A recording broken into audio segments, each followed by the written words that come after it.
Channel में पहली बार आए हैं तो मराठी डीजे सॉन्ग को लाइक एंड सब्सक्राइब कर लीजिए प्लीज।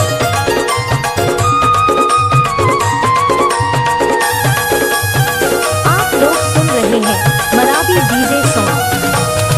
टुरी कारी झंडे नगारी हवच कुमारी ओ, टुरी कारी झंडे नगारी हवच कुमारी ओ, तोरी चढ़ती जवानी पे मजा उड़ा ले बिहा करा ले ओ, तोरी चढ़ती जवानी पे मजा उड़ा ले बिहा रचा ले ओ।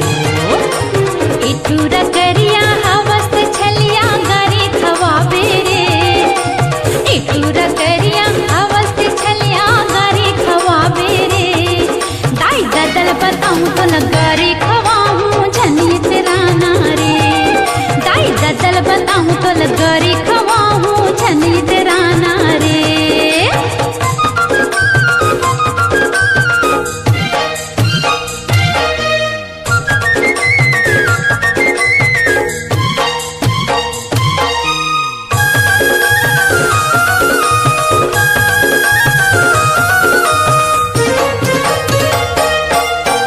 दाई दादा के झन करे बहाना, दाई दादाला छोड़ो बोले मोला इसके होगी मोले नाता जोड़ो, बोले मोला इसके होगी मोले नाता जोड़ो।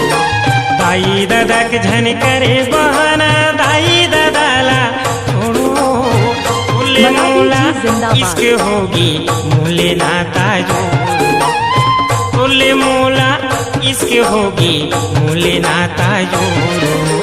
रानी मुरसाली तय घर वाली थोड़ा मुस्का दे ओ, रानी मुरसाली तय घर वाली थोड़ा मुस्का दे ओ, थोड़ी चढ़ती जवानी पे मजा उड़ा ले बिहारा चाले ओ, थोड़ी चढ़ती जवानी पे मजा उड़ा ले बिहा करा ले ओ।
गारी खवाऊं झनी तेरा नारे, दाई ददल बताऊं तो लगारी खवाऊं झनी तेरा नारे।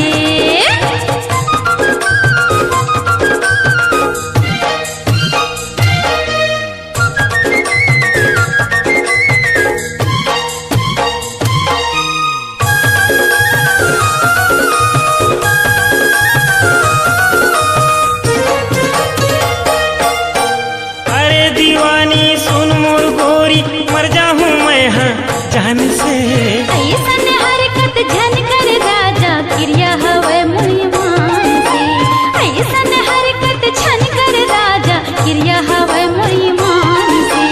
अरे दीवानी सुन मोर गोरी मर जाऊं मैं हाँ जान से, ऐसन हरकत झन कर राजा क्रिया हवे मुईमान से, ऐसन हरकत झन कर राजा क्रिया हवे मुईमान से।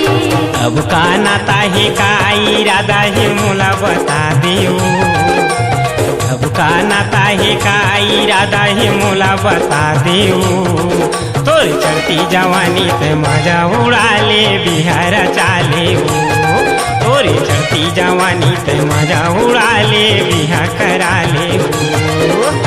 इटूरा करिया हवस छलिया गारी खवाबे रे, इटूरा करिया हवस छलिया गारी खवाबे रे,